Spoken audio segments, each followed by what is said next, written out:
Hello and welcome to my channel. My name is Sasha Reade. Thank you so much for joining me. If you have not watched me before, please do consider liking and subscribing. I would love to have you join me in this fun journey of crafting. Tonight I thought we'd do a really fun, easy card, which really didn't take me long in the end to make.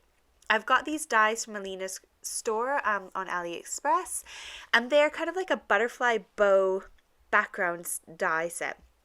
I've also got this stamp set here, which I will link down below for you. There is a discount code for this stamp set that Alina's given to me to give to you. And I've got my circle dies, my trusty circle dies.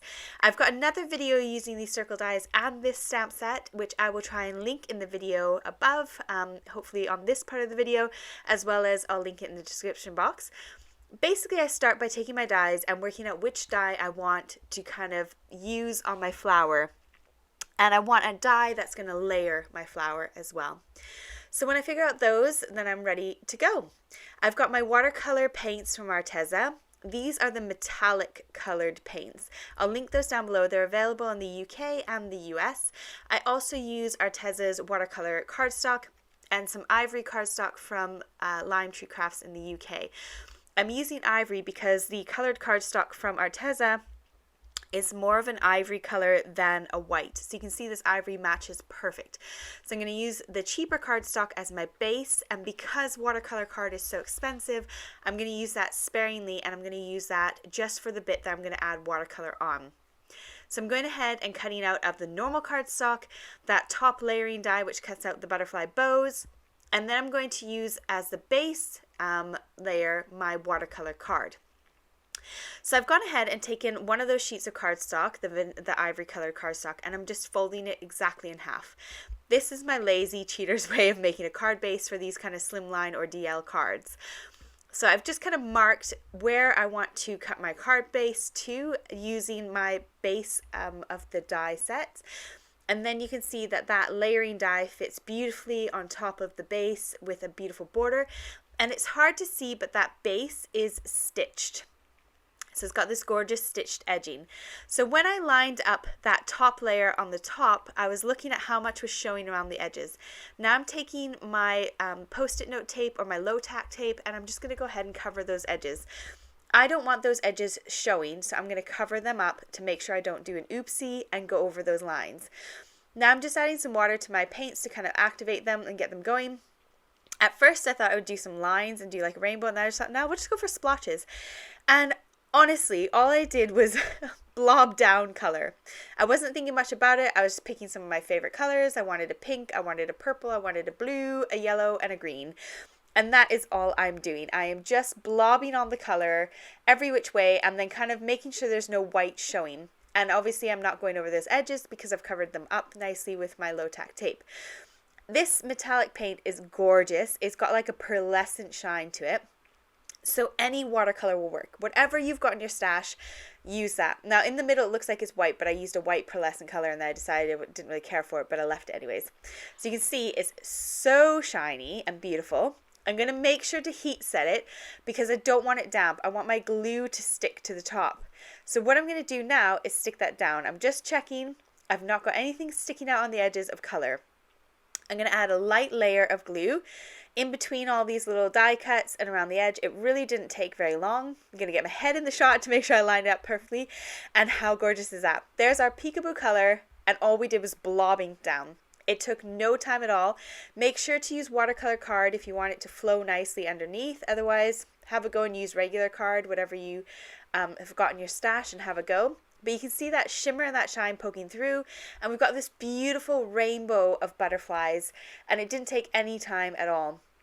So I'm going to go ahead and stick that onto my base. I wanted those colors to pop, so I didn't want color coming from anywhere else. I am only using the color underneath and the color that we're going to do next. I've got my holographic card from Rainbow Cards. They have given me a discount code to pass on to you. So if you want to pick anything up in their shop, they've given me a little discount code. That's going to be in the bottom description box, so you can have a look if you want. They are a UK-based company, but I do believe they ship worldwide.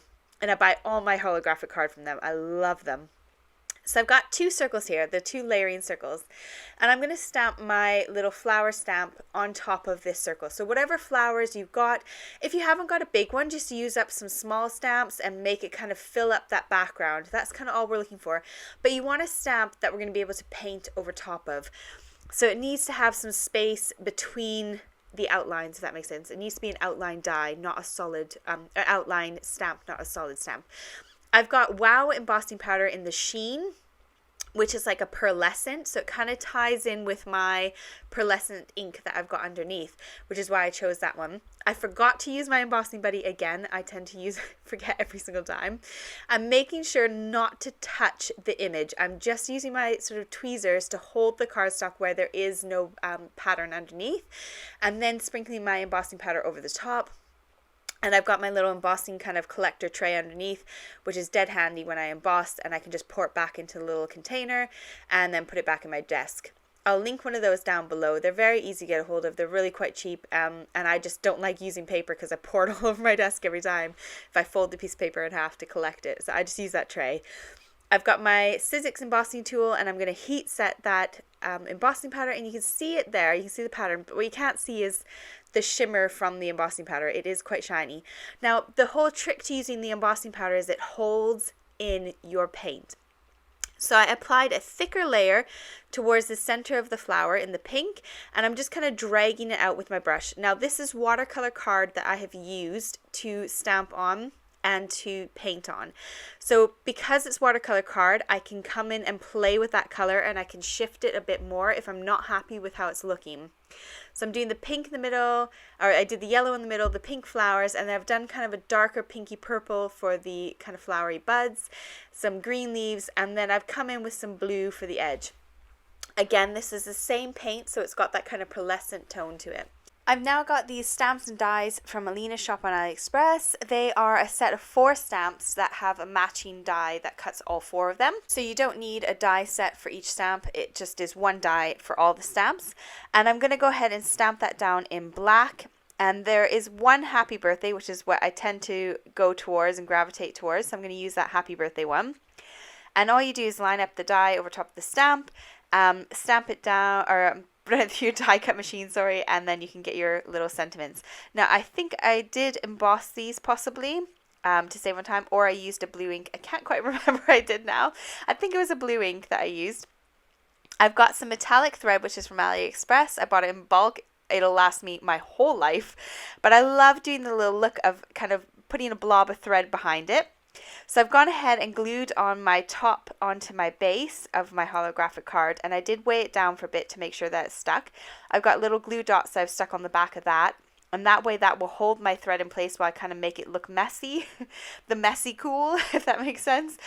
And I just make sure that the two little ends are kind of nice and tucked, and then the rest can go as crazy as it likes. And I'm going to add some foam onto the back of that to make it pop off the card. And again, because I've used the paint the same color as the paint that's underneath, it kind of all ties together and gives you this subtle, really pretty card. Now I've got these 2 sentiments. I decided to add in the extra little sentiment for my fabulous friend because I thought that tied in really well with the happy birthday. And then I just kind of placed them on my card in the sort of middle bottom. I didn't want to cover up that flower, but I didn't want too much dimension because I got lots of dimension behind that little centerpiece. So I decided to use some thinner foam tape. This is nice, super thin foam tape, and just kind of popped up the sentiments just a tiny bit. You could add a piece or 2 of cardstock behind your sentiments and kind of pop them up that way, and just die cut a couple plain ones, and that will give you the same sort of effect. I've got my clear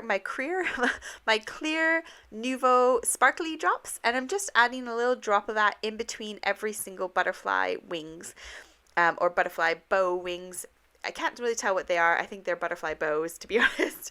And so I'm just adding those in between those, and then adding a couple bigger dots on the top to kind of finish off my card. So I've got some photos coming up now that you can see a bit closer up as well.